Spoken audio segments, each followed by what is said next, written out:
Le vu et entendu. Tiens, voilà. C'est bien.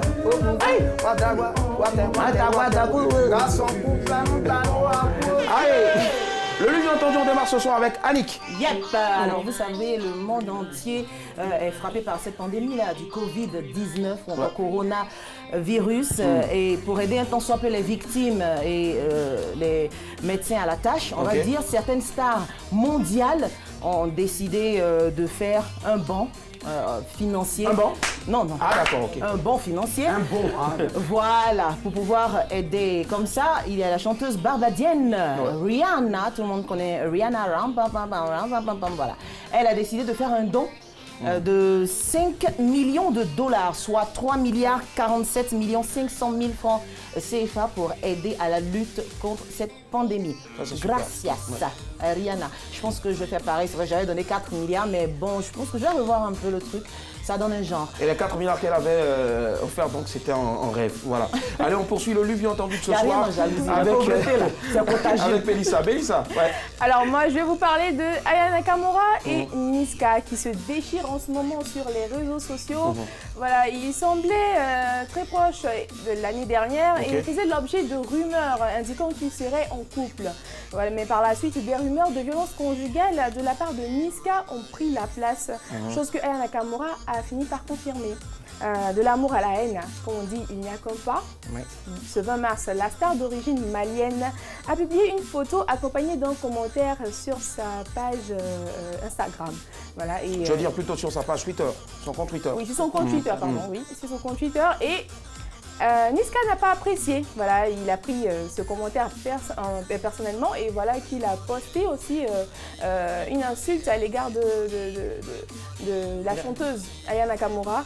Mais on ne sait pas ce qui va se passer par la suite. On attend de voir en tout cas. D'accord, donc c'était une série d'injures en fait entre les deux. Mais vraiment en parabole. En parabole entre eux, voilà. Franchement, en tout cas, quand on dit que les gens qui s'aimaient là et puis ils disent non, ils se séparent, il y a encore un petit amour dedans. Mais ils ne veulent pas dire. C'est ça.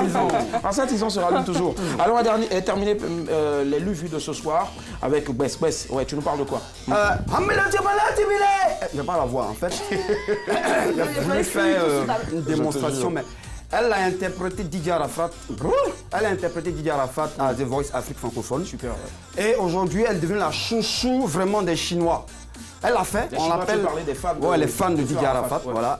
Et Miss Audi, car c'est le nom de celle-là qui a ébloui, mais impressionné cette salle-là de The Voice Afrique francophone, au point où les gens se disent mais attends. Parce que Hiro, on connaît Hiro, le chanteur congolais, qui s'est tourné après seulement 15 secondes du début de la chanson et appuyé sur le buzzer. Elle se présentait nu-pied sur la scène de ce prestigieux concours et elle a pris ce gros risque. Et elle-même, elle dit je savais que cette chanson était difficile à interpréter, mais comme c'est pour rendre hommage à Arafat DJ, j'ai pris sur moi de le faire. Et aujourd'hui, je suis très heureuse. Et elle l'a fait. Aujourd'hui, sa vidéo en ce moment enflamme la toile depuis le dimanche, hier, pardon. Après de quoi 200 000 vues. Et aujourd'hui, il y a un Chinois qui a répondu, qui lui a fait un coucou pour dire tu sais, tu m'as fait pleurer ma soeur. Je suis à Londres, mais là, je veux dire à tous les Chinois de te supporter parce qu'on sait que c'est toi qui vas gagner ce concours-là. Donc voilà. Une chinoise de plus, puis voilà. Merci pour Miss Audi. Pour revenir là-dessus, je veux dire que c'était un moment très émouvant parce que moi j'ai suivi ça hier sur RTI 1 après la série ivoirienne National Security que je vous exhorte bien sûr à suivre. Très très bonne série réalisée par Andy Melo. J'ai vu ton post hier. Voilà, tu as vu mon post que tu as liké avec un gros cœur. Merci infiniment, tu me suis, c'est gentil. Et donc je pense qu'elle a pris quand même un gros risque. Voilà, rapidement pour en parler. Et je pense que c'est cette prise de risque là, cette audace là qui a fait se faire retourner Hiro. Et puis le truc en fait, c'est que j'ai suivi aussi son intervention avant sa prestation. Elle dit des personnes avaient des préjugés comme quoi les morceaux d'Arafat ne pouvaient être interprétés pour un concours. Elle a voulu enlever cette image de la tête de tout le monde et c'était sa deuxième participation à The Voice. La première participation n'est jamais venue là. Elle n'a pas réussi, mais là il faut croire qu'Arafat lui a porté chance. Sinon, ce que tu as dit là, il a dit ça tout à l'heure. Non, mais c'est pas vrai. Il a dit, toi aussi tu as dit ça tout à l'heure.